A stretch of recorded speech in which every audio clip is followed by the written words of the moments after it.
Hi. Hi. Welcome back to my channel. I am still doing the series, The Life of Bridget.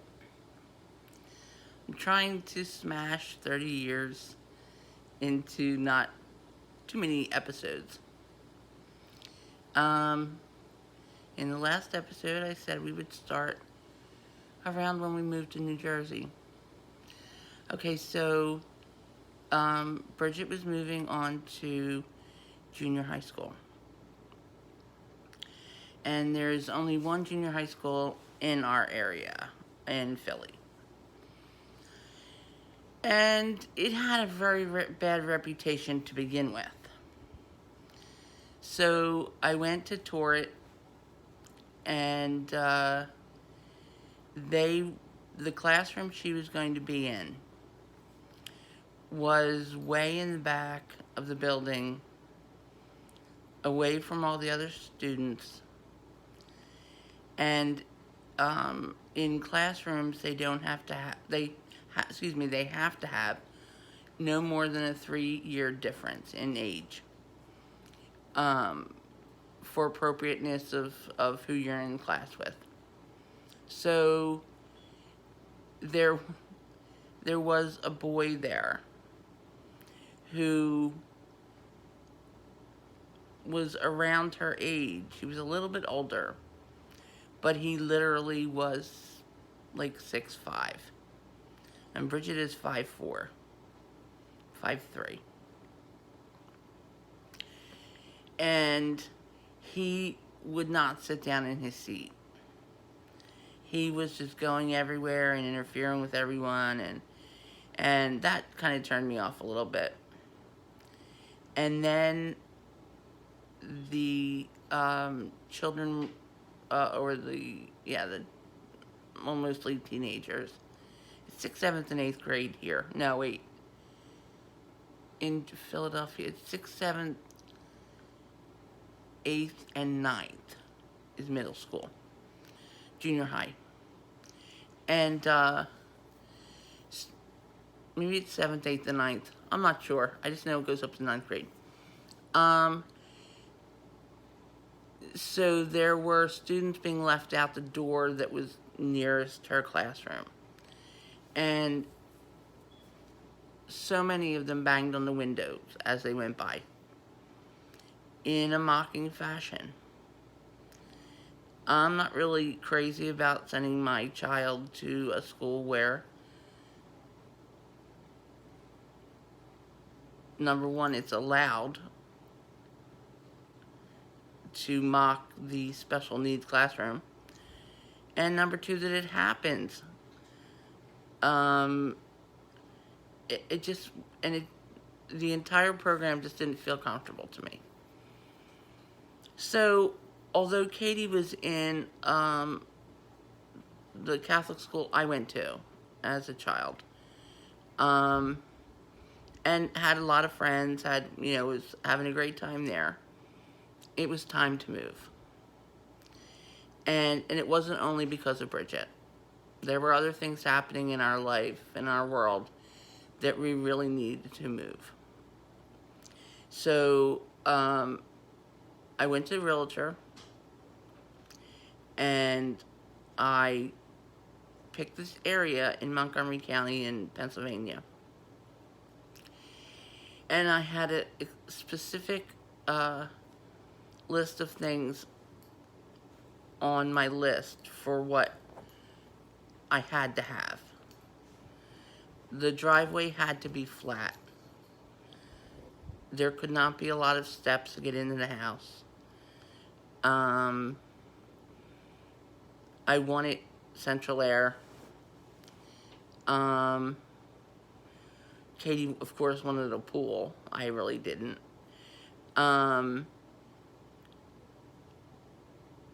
it had to be in a school district that I, would be happy with. I never even got to the school district part. Every place they showed me, Bridget and I would go out with this stack of listings. I mean, the realtor finally started sending me stacks of places to look at. and every one of them was wrong. I mean, I drove up on this one, excuse me, and it looked great. And I looked up, and literally 50 feet away from the houses were all those transformers. And I thought, no, I'm not living next to transformers.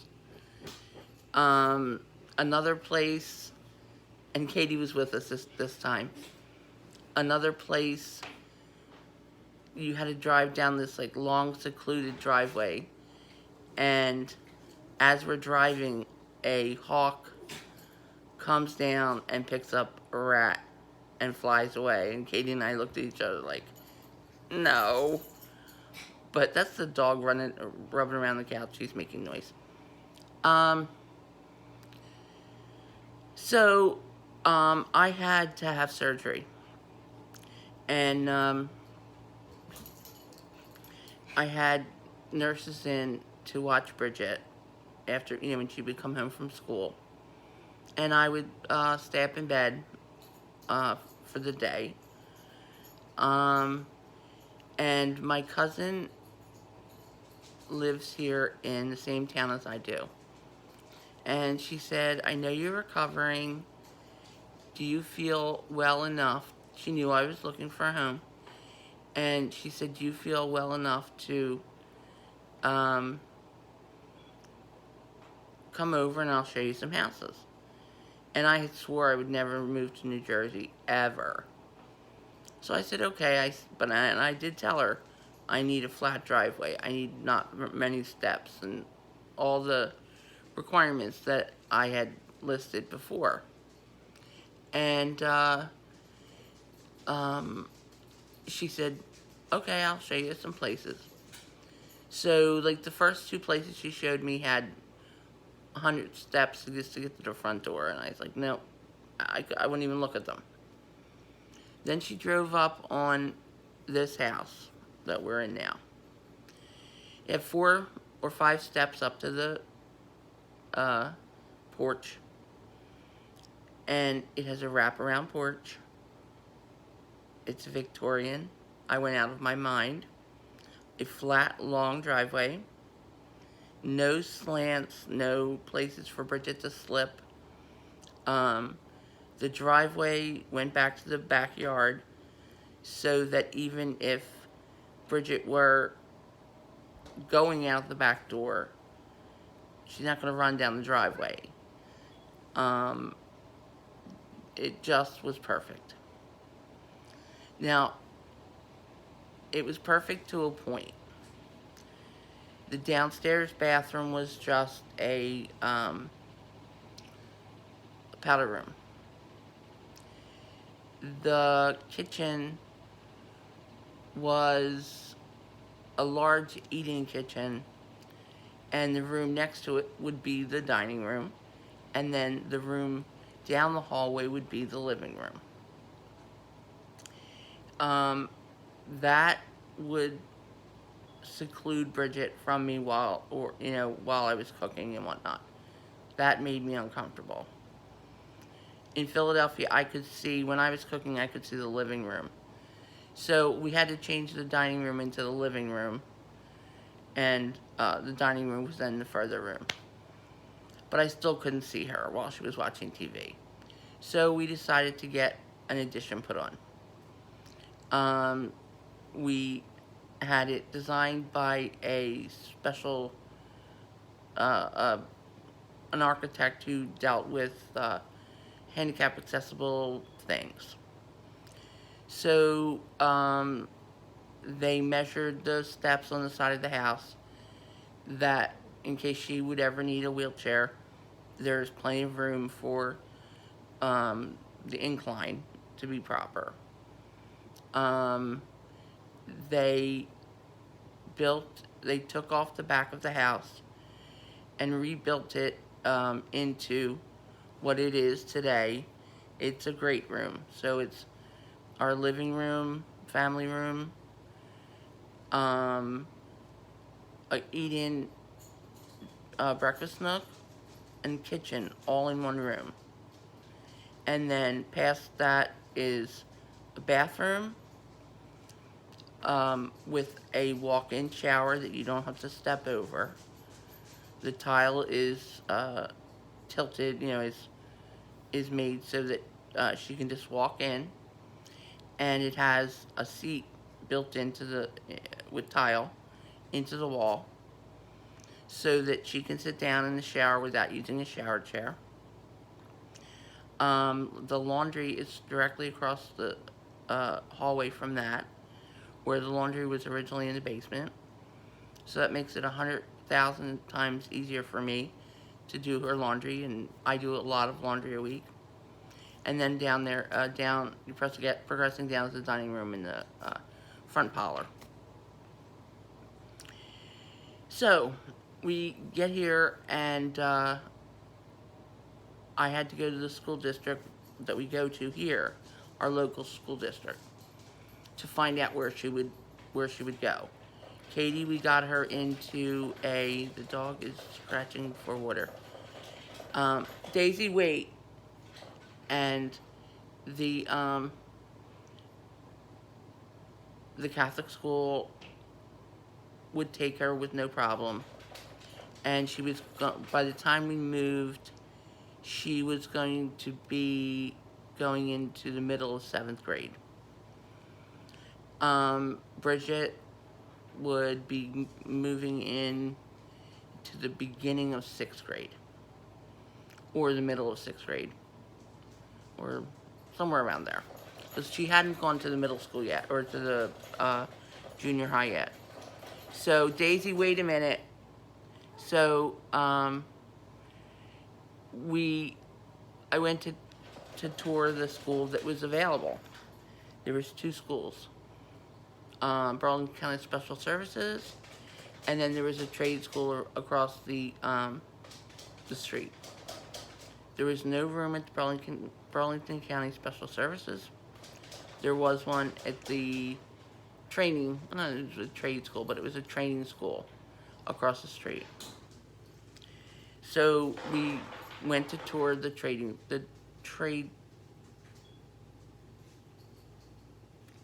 I don't know if it was a trade school, you know what I mean? It was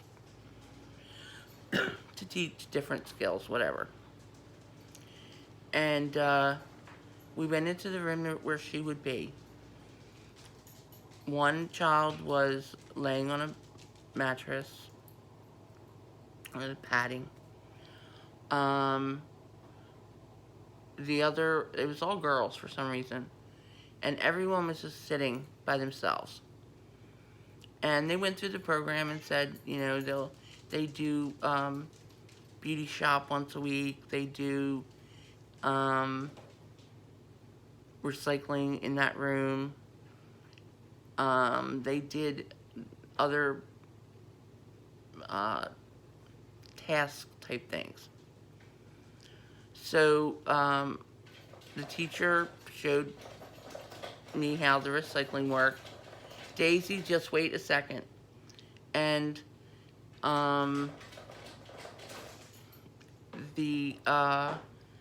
she's driving me crazy right now. So all of a sudden, Bridget gets up, goes over to the recycling machine. She goes and she pulls one of the other girls and puts her in the back of the machine. She puts another girl in the middle of the machine. She puts another girl at the front of the machine. Well, here, Bridget set up a assembly line. Once, she saw the machine once, saw how it worked, and literally set up a assembly line. And the teacher's just like looking at me like, what is she doing? And I said, she's setting up an assembly line. Okay, so we did the tour and everything, and then we were going to have a meeting about where she would belong. And so the principal of that school and the teacher met with me with the local school district. And the teacher came to me and she said, I could lose my job for telling you this. I do not want her in my class. I want her over at Burlington County Special Services because she is way too advanced for this school. She said she's much smarter than you think she is. I don't know, like I said, I could lose my job, but she belongs over there, not here, because she'll be warehoused over here.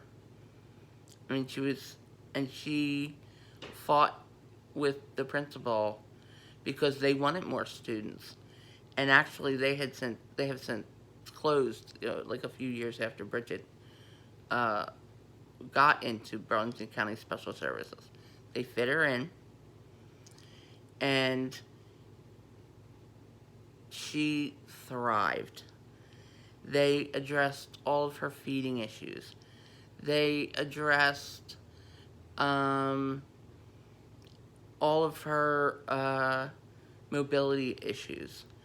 They had a person come in from the school of for the blind, so that they could make the room safer for Bridget.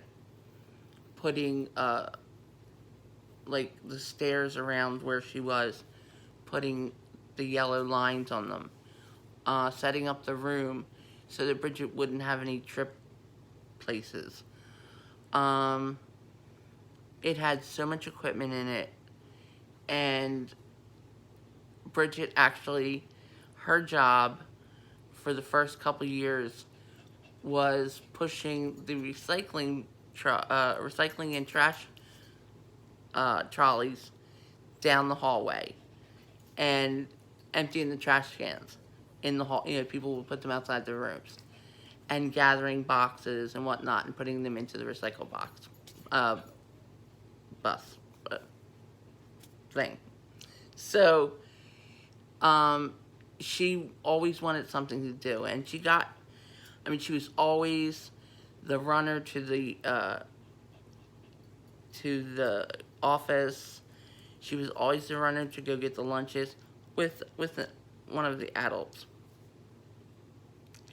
And she really just thrived. And when I would go there with her, as we walked down the street, down the hallway, people were like, "Hi, Bridget," and she would go and hug them. And these are people, I have no idea who they are. It was like one of the gym coaches and just everybody. It was crazy. The IEPs were very well put together. The staff was extremely supportive and worked with me.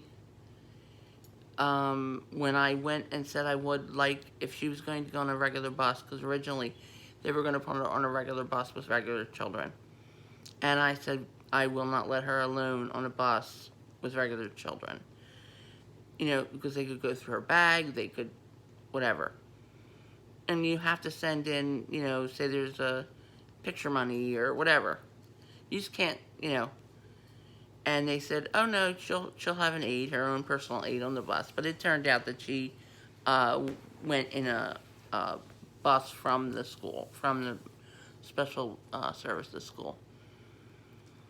So she did so well there, and they started transitioning the school into an autism sensory program. And it really helped her a lot. There was a whole room that had bubble wires and colors, and of course nothing flashing, but just colors and textures and all these different things. And it was so funny that the person who she loved the most there was this guy. And he was amazing. And he actually took her to, I think, her senior prom. My other daughter and one of her friends had taken Bridget to one of her proms. And most of the time, Bridget just went, and then the teachers and the different aides and stuff would dance with her.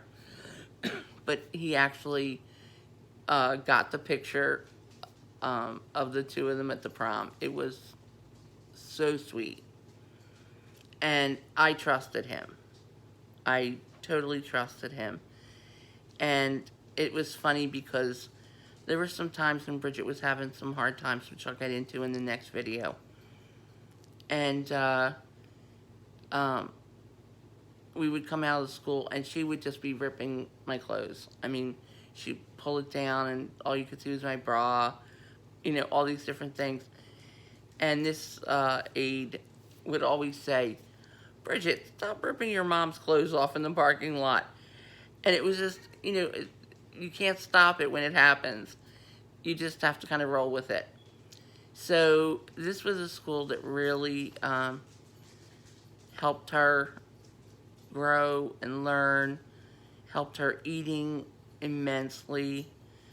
Her, just her overall learning abilities were really enhanced by this school. And like I said, the staff was wonderful. So, so in my next video, I will tell you of the some of the problem times we had with Bridget. We went through a couple years where it was very difficult as she became a teenager. So, I'll discuss that, and I really do hope you're enjoying my series. I do talk a lot. I apologize for that.